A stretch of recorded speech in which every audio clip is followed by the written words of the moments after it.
Oops. There we go. It helps if you have the right thing on the screen you're transitioning to. Oh boy. Oh, welcome back to the Dev Mentor Dave channel here on YouTube and on Twitch.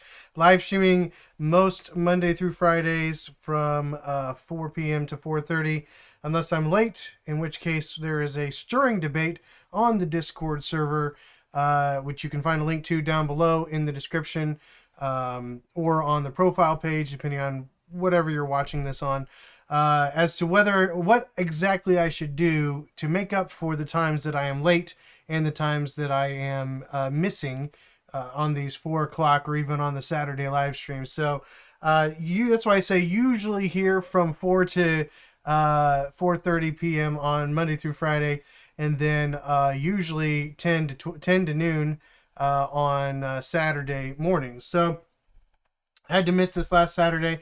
I don't know. There's still Dan says nothing. I agree with Dan's sentiment, but my son got into Discord and saw that, and so now he's sending me ideas of things that I should do. We could do something something virtual though. You know, I'm looking at trying to find something better than this monstrosity here at the bottom. So I don't know. Maybe I'll figure something out. I think there might be something that we could do to make it a little bit more fun.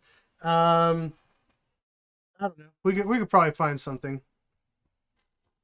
I love it. Something truly awful like writing more React.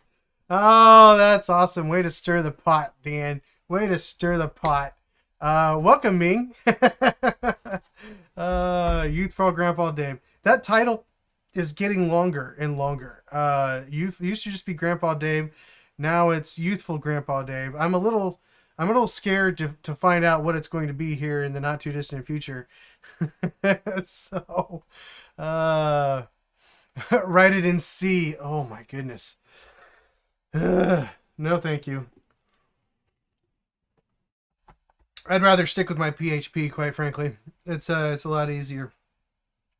But we'll think of something. I think it might be it might be fun to do something that we have to rack up here on the screen somewhere. Keep track of the something that I owe to something, and I still have.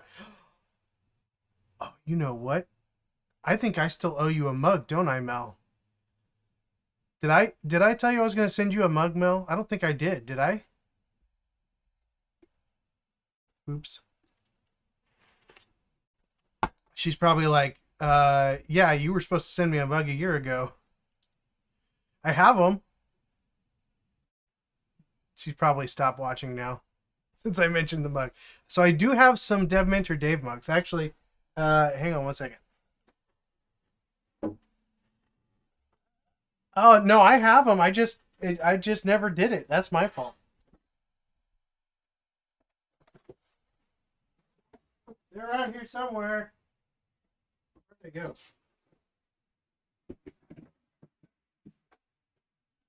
Now that's really weird. They should be right here. Oh, here they are. I found them. Hang on. 2, 3, 4, 5, 6, 7, 8, 9. All right. Okay, I'm back. All right. So, yes, I owe you a mug, and I apologize for that. Man, how long ago was that? I should have sent that to you. So, I will get one off to you sometime in the next couple weeks. I have all the packing material and everything for it. I just need to get sent out. But I'm not selling these. I just did like a one small run. I love how it sees through because of the green screen. That's awesome. Anyway, I do have probably 9 of these left then, because for some reason they've been grabbed and used in my home, which I don't know why. But I do have a few of these. So maybe we'll do some sort of thing. Maybe we'll do some sort of thing where when I'm late or when I don't show up for a live stream, we get points accumulated, and when we reach a certain number of points, then I give away another mug until they're gone. So that might be an idea. Anyways, the mug is just the Dev Mentor Dave logo and thank you for supporting the community, blah, blah, blah. Anyway, nothing fancy and pretty cheap. So, yeah, I apologize, Mel. I can't believe I completely forgot about that. So this one will be yours. I think you sent me your information in Discord. So if I can't find it, I'll ping you again, Mel, and make sure I get your shipping information, get that sent off to you. So, no, those are not for sale. They're just a limited run, one thing. So, not that anybody should be buying them, quite frankly. They're very cheap mugs. So hopefully it doesn't break on the way over. It's gonna get over there. She's gonna get this pile of dust. So that's funny. On his points refund. Yeah. So we'll get. I'll do some more thinking about that. It just kind of popped in my head. We could do some sort of like score. So when I'm late, instead of doing push-ups like Ming always wants me to do, which I'm not going to do, we can accumulate a tally. Of course, if I want to get rid of all these mugs pretty quickly, I'm just going to be late all the time. No push-ups, Ming. No push-ups. That's the whole point of the mugs, is so I don't have to do the push-ups. Nobody wants to see that anyway. Well, I would like to see the results of it, but I don't want to do the work for it. That's the problem.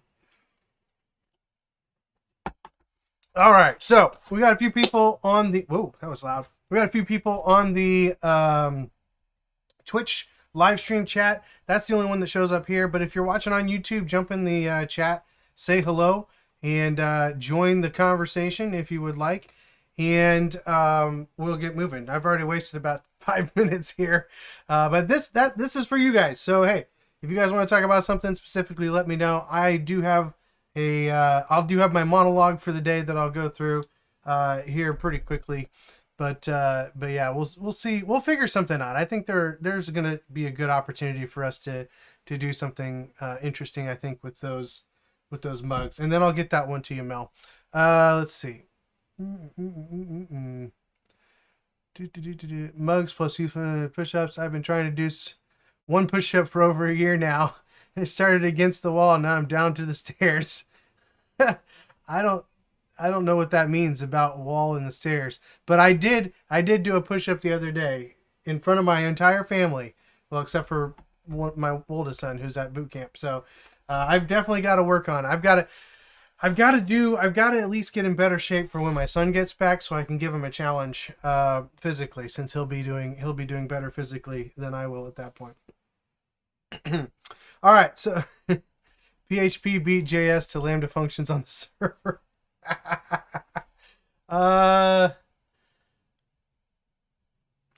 Does Lambda let you use PHP now? It didn't originally. I think originally it was just Java and Node, wasn't it? I'm trying to remember. It's been a long time since I've used Lambda functions. Oh, you mean like doing it against the... I got you. Okay. That makes perfect sense, Mel. I get it. Yeah, no, I definitely do more push-ups against like the... What do you call it? The counter. The counter push-ups. Those are pretty good. This is not a workout channel, in case anybody happens to be wondering in here. Talking about push-ups and things. Let's see. So yeah, no, I get what you're talking about, Mel.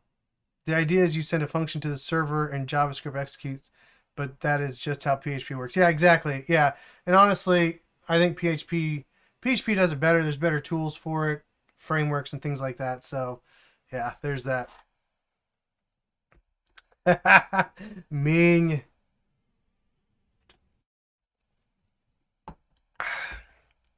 I think the main part of your question. So here's your question: when you're hired, how do you not show that you're an imposter? I've had that experience with my last role, and I'm quite scared of that for my next role. I don't think. So first of all, the problem is that you're thinking of yourself as an imposter, and you should never feel that way.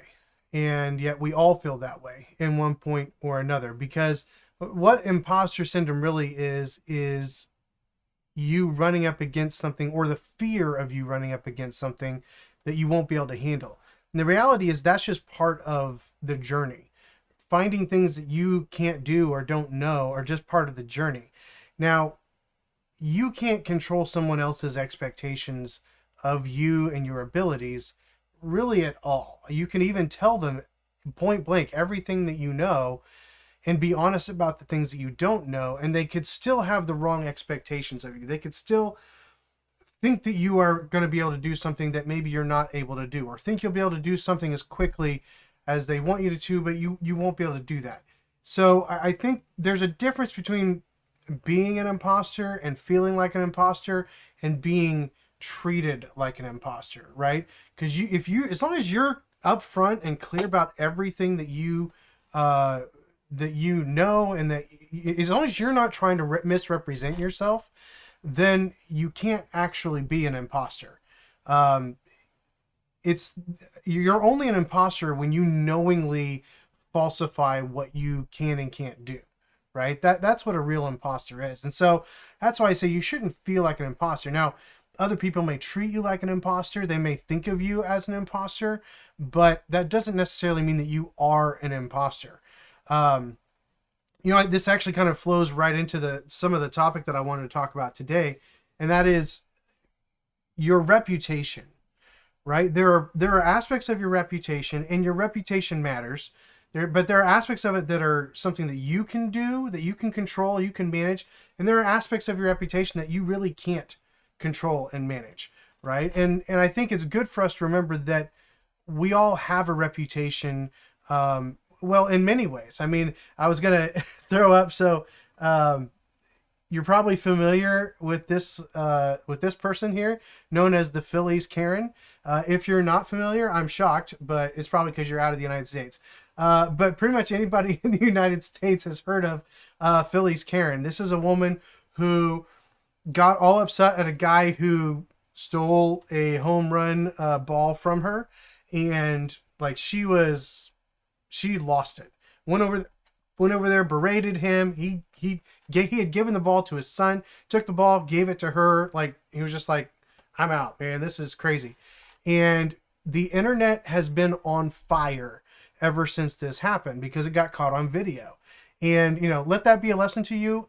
Somebody probably is recording almost anywhere you are. So if you do something stupid, you have every right to be basically executed online for what you're doing. People are just mocking her and dragging her through the mud. And I'm not defending her by any stretch of the imagination. I think seems like a pretty not great person in the way that she's responded to them, to others, things like that. People have even tried to figure out who she is. They've tried to make claims that she had gotten fired, although that hadn't actually happened. But she is just all over the internet, and her reputation is pretty much ruined, especially once they actually figure out who she is. It's going to get even worse. And her reputation shot over about a 1-minute series of events, and her reputation is going to precede her anywhere she goes. And unfortunately, anybody who looks kind of like her is probably going to at least be suspicion have drawn on them, right? Because of what she has done. She's destroyed her reputation in many ways. And so we can have that same problem as developers, whether it's developers individually or developers as a company. Our reputation matters. I've always found it really interesting that here in the Kansas City area, we have quite a number of development companies, and even companies that have developers that are not development companies themselves, or agencies or things like that. And you can get very quickly a reputation of the different types of companies and what level of quality of work that they do. Even amongst developers, you can very quickly get an idea of what companies in the Kansas City area people like working for, who they don't like working for. And you can you can get an idea of what makes a good company, what makes a bad company here in our local area. Even though I feel like we have a pretty decent sized city, the reputation of those companies, they precede them and they last longer than they hope that they will. I know, one company that I've worked for had a really bad reputation for working with contractors, and they were trying to change that reputation, but they kind of fell into it because I was a contractor for them, and they let me go after 18 months and was never really interested in actually hiring me full time. And it wasn't just me; it was like 54 or something like that contractors they let go at the same time. And anyway, so they had a reputation of doing that. I went there for a very specific reason, and I was able to do what I was looking to do. But I was aware of the reputation that they have. I even told the recruiter I was working with, this is what I've heard about this company. So we have reputations as companies to clients. We have reputations as employers to development employees. But I mean, we have relationships within our companies, and we have a reputation within those relationships as well. There are definitely a good number of former colleagues that I would love to work with again. Some I have worked with again, one multiple times in different companies. But there are a few that I don't want to work with ever again, and it could be for multiple reasons. It could be for interpersonal things, but a lot of times it comes down to the quality of their code or their attitude or the way they fit in with the team. Those are the types of things, or their work ethic. Those types of things can precede us into another future role, and they may not be a hiring manager or a former boss who gives us a bad reference. It may just be other people who know other people that you've worked with, and if you don't have a good reputation, that will precede you, even globally. Like, it's amazing to me how I can hear of somebody halfway around the world and know something about them because of the day in which we live. We live in an extremely fast digital age where information gets around very quickly. And so as a developer, we need to be aware of that reality, and we need to make sure that we are being the kind of developer that has a good reputation interpersonally, has a good reputation from our work ethic, has a good reputation from our quality of code and the quality of work that we do. So I think it's really important to recognize that we have a reputation. We do need to protect that reputation, and we need to put off a good opinion of ourselves to other people. But all of that being said, people are still going to make assumptions about us. People are still going to make assumptions about what they think we should be like, even if we've done everything we possibly can to express ourselves openly and truly and accurately. People will make assumptions, and that's the kind of thing that you can't really change or fix on your own, right? You can only be who you are. Try to be the best that you can be at all the things that you can be. But somebody thinking of you as an imposter, going back to your original question, Ming, somebody thinking of you as an imposter, if you've been open and honest with everything that you are and have done and your experience and all that stuff, you can't really be an imposter. They may think you're an imposter. They may have a reputation in their mind of you, and you may not be able to really change that. All you can control are the things that you can control. So I wouldn't go into a new job necessarily worrying about not being thought of as an imposter, because as long as you're open and honest, you're not an imposter, and you can't be an imposter. And I think that's where we get off in that imposter syndrome situation. We start thinking that that we should be something more than we are. And that just isn't true. We are who we are, and you are where you are in your development journey. And as long as you're real with that, and as long as you're looking to progress and get better, you really shouldn't ever think of yourself as an imposter. You should just think of yourself as, I'm at this position in my journey, and I want to learn more, and I want to grow more, and I want to get better. And that really should be all of our attitude, no matter where we're at in the process, whether a junior dev, mid-level, senior dev, whether you're more into management like I am now. We all should be improving in different aspects of our roles and learning and growing, getting better. So I don't think you should worry about being an imposter, Ming. I think you should just worry about doing your best whatever the situation calls for, and just being honest with your employer or future employer as to what your skills are, what you're comfortable with, what you can do. So I think that really is the thought process that you should have and the direction that you should go in thinking in those terms. So thanks for that question. Actually, it fit perfectly with what I kind of wanted to talk about today anyway. So well done. We didn't even plan that. Isn't that great? Either that or I just twisted it into whatever I wanted to talk about. One of the two. I don't know. You be the judge of whether you think I did that right or not. Hopefully that answered your question though, Ming. So let me know. Let's see.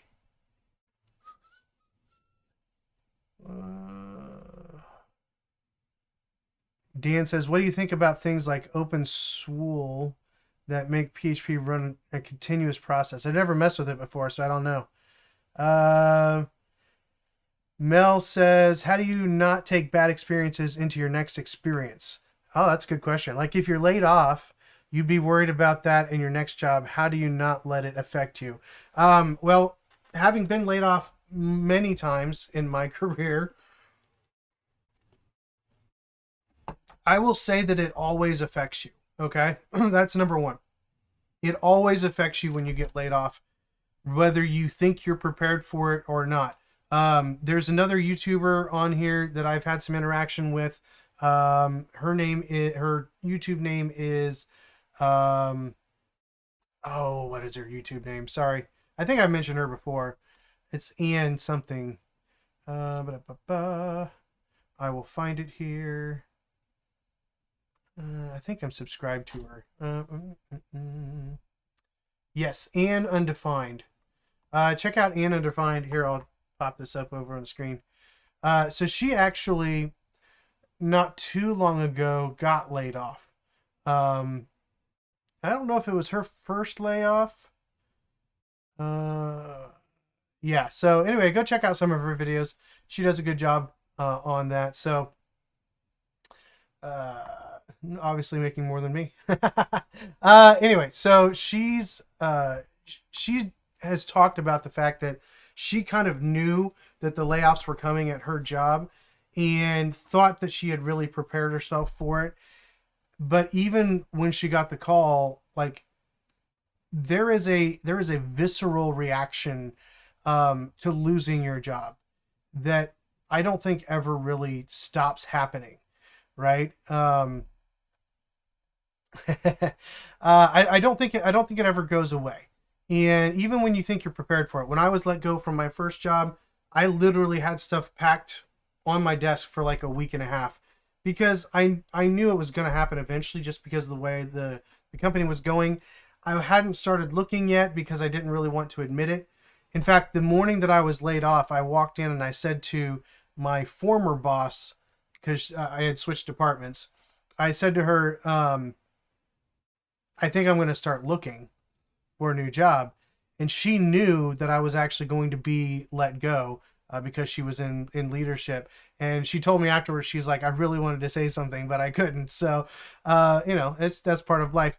But even though I knew it was coming, even though Ian knew it was coming, like there is a real physical feeling.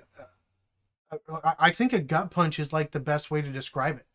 And that has happened every time I've been let go. When I was let go from that contract position, that, it's not going to go away. It's never going to feel okay. Because we don't live our lives with the assumption that we're going to get laid off. That would be a horrible way to live, right? We live our lives with the assumption that we're going to keep working for that company. So, Mel, I don't know that you can really not take that in with you. It's not a matter of taking it in with you to the new job. It's a matter of realizing that it's going to affect you no matter what. And I think the only thing that I can say that helps with that is understanding that it's a very, very common thing in our industry. It's a very common thing, especially for a lot of the companies that I've worked for. Most of the companies I've worked for have been small businesses, small dev shops. Those, to be frank, don't tend to necessarily have tons of success. The one I'm working at now, we've been around for over 10 years, or I think about 10 years now. So they've got a lot of success, but many dev shops fail in the first couple of years. And if you like being in startups and things like that, that's fine and that's good, but you have to kind of prepare yourself that there's a very high likelihood you're going to lose your job. And that's one of the things, I think I've got some videos on this. I have some videos on this around layoffs. And one of the things that I always say is we need to prepare as if we're going to get laid off most likely in the future. So financially, we need to prepare for that. But we also just need to understand that that's a part of the reality of the industry that we're in. I mean, just look at all those big companies that are laying off hundreds and thousands of people who thought they were in really secure jobs because they worked for big companies. Everybody is at risk of losing their job at any time, unless there is some sort of legal reason why they're not allowed to do that. Maybe in the country that you live in, there might be some protection there. But at least here in the United States, in the state of Missouri, there's no protection. It's called at will, both for the employer and for you. So you can leave and they can let you go without any legal consequences. So I think we just have to understand that that's part of the industry that we live in, and not necessarily always be looking for another job, but that's one of the reasons a lot of, especially early on in my career, my LinkedIn profile was mostly connected to recruiters, because I figured out very quickly that this was part of the process of working in this industry for many, many people. Now, you might get somebody like a friend of mine who works for a company here in Kansas City and has worked there for 22 years as a developer. But they've gone through multiple layoffs, and he just hasn't happened to have been one who got laid off. So, he's weathered the storm there, but there's no guarantee of that even in the future. So I think the biggest help, Mel, is just recognizing that's part of the industry, and understanding, preparing yourself, preparing your family for that reality, and just understanding that you're going to have to take some steps most likely to prepare for that, or to mitigate it, right? Or to just have a plan when you do get laid off. And one thing I recommend is don't do anything the first day. The only thing I would do the first day is update your resume, update your LinkedIn profile, but you've got to give yourself a little bit of time to kind of grieve a little bit, because you're not just let go from finances, you're let go from friendships, from relationships, and that stuff that hurts, because a lot of times you're cut off from communication. If you didn't set up any communication outside of work with some of your work friends, things like that, it can be a stark reminder that everything was work connected, So I think you just have to kind of prepare yourself mentally to know that that's very likely to happen in our industry. And it's not going to make it any easier when it does happen, but I think it's the best way to prepare for it, Let's see. If you had a bad boss, how do you trust your next boss? You recognize that everybody's different. And so as far as taking things into it, I think the best thing that you can do is figure out what you didn't like about working at that company and how to ask questions that will reveal those things about your next company. So, and we've talked about this before to some degree, but take the negatives from the previous company and figure out how to ask questions that might reveal how your next company acts, responds, interacts with those specific scenarios, because that is something good that you can take with you into the interview process, and even into the next job. Because I think the reality is that there's no perfect job, there's no perfect company, there's no perfect people, and so we have to recognize that you're never going to have a boss that's going to be perfect for you.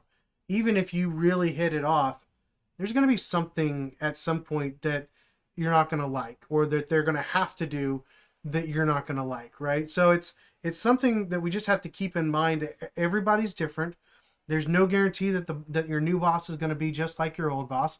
In fact, they're probably going to be quite a bit different unless you're just really drawn to a specific type of company and culture. So I think you just have to recognize every opportunity is different. And in your process of looking for a new opportunity, maybe look for something that's very clearly different in that process. Let's see. Yeah, yeah. Ming says he knows Ian. Really insightful. Cool. Let's see. Did you worry about it happening again in your next job? Did it hinder your work? It didn't hinder my work. I wouldn't say that I worried about it. I just knew it was possible. Um, and sometimes you can see it coming, and sometimes you can't see it coming. So um, even when you think you see it coming, it's still a bit of a shock. And again, you still have that gut punch. So I don't think I wouldn't say it hindered my work because I accepted early on that that was a reality of the industry. And I think if you can do that, if you can accept that that's a reality of the industry, then you can just focus on being the best employee that you can be, and not worrying about it. So easier said than done, probably. But at least for me, I'm able to kind of compartmentalize that now. I'll be honest with you. I mean, there are times where I think about in my current situation, um, if something were to happen with my employment in my current employer, I don't know right now off the top of my head what I would do, where I would go. I've been out of full-time development for a year or so now. Um, Not that I don't write code anymore, but it would definitely be a shift to get back to writing code. Um, I think that I could do it, but I've been in management for long enough now. I'm kind of used to a different style of work than I was doing before. So, and the question, so the imposter question that I would have for myself is, could I do the same job someplace else? Would I be able to do as good a job as I think I am doing? Am I actually not good at my job, but it just doesn't show up yet, you know? So I can either let all those thoughts bombard me, or I can just do whatever I can do. I can try to be the best employee I can be. I can try to be the best manager that I can be. I can try to be the best coder I can be for the times that I'm writing code. And if I'm focused on that, then I don't find that I worry about what ifs, right? Because there's plenty of things on my plate in the role that I have and the things that I need to do. If I'm focusing on that, I find I don't really oftentimes have the time really to consider what happens if I'm not here. I'm just trying to do the best I can for the company that I work for now. So, and for you guys, although this one doesn't pay. uh, let's see. Yeah, Dan says those big companies are largely blamed for our crappy job market. Yeah, especially when they flood the market with lots of people at one time. Ming says even my friend at Amazon is dreading every single day. Whenever I meet with him for dinner, some other bros, he's always under pressure and really stressed. Yeah, um, and I'll be honest with you. I mean, at the end of the day, for me, it's not just about the job. You know, I don't bring this in a lot necessarily, but from a spiritual standpoint, I believe that uh, that there is a plan, and that um, I'm not nothing really happens by random chance, and so I trust that if that does happen, that things are going to work out, you know, and they may work out the way that I want them to. They may work out a different way, but yeah. So I think that is something, you know, to be said. I have hope, you know, in that. That is, you know, something a lot of people don't have, and so if they don't have that type of hope in God, and you know, in His plan for their life, then that's, you know, that's definitely going to make it harder for sure to deal with a situation like that. So yeah, I think so. I would say that I have maybe an advantage in that department. um, because even with my church, like I have a group of people at church that I know not necessarily that they're going to pay my bills, but I know that they're going to walk beside me. They're going to pray for me. They're going to talk to people in their network. They're going to do what they can to help me too. So obviously, not to get way off into the theological weeds, even though I am a pastor too. But obviously, there's a beauty and support in the church that God has designed. So I think that also helps me not have to worry nearly as much in situations like that too. So. But I think a lot of it too also is the more you've been in this industry, you just kind of see that stuff happens, and you've probably experienced it more than once. And while it still hurts and it's difficult and it's not necessarily easy to go out and find another job right away, it becomes part of the process.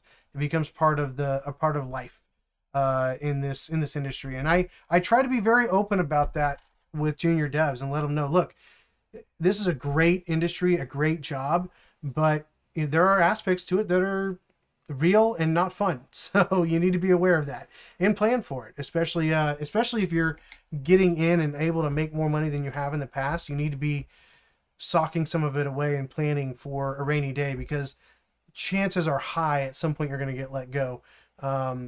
Not because you did anything wrong, but that's just the way the company works, or the industry works, I should say. Sometimes the way the company works too. So there's that. Let's see where we go. Kind of feels like we're partly to blame. We need to support smaller businesses if we don't want to put all our eggs in one basket. Yeah, I would give up on Microsoft. I have mostly. I don't know. I don't blame consumers. Consumers are we're all going to do what's best for us, right? We're going to find the best solution for us. We're going to pay the least amount of money, all those things, right? Just like companies, when they're hiring, they want to get the most for the least amount of money. So I don't know if there's necessarily blame. It's just the reality of how big companies are run and how they have to manage their books and make investors happy and things like that. So it's a different world with those big companies than for small companies. And yeah, they do kind of seem to eat smaller companies for breakfast, but that is also part of life. And I don't know that trying to punish them for that is necessarily right, but I mean, we can be real about it. So yeah. Ming says even his mentor got laid off every 6 months. Yeah, it's a weird thing. It's a weird thing with this industry, and I really haven't figured out exactly why it's so prevalent, but it just is. I've kind of just accepted it at this point.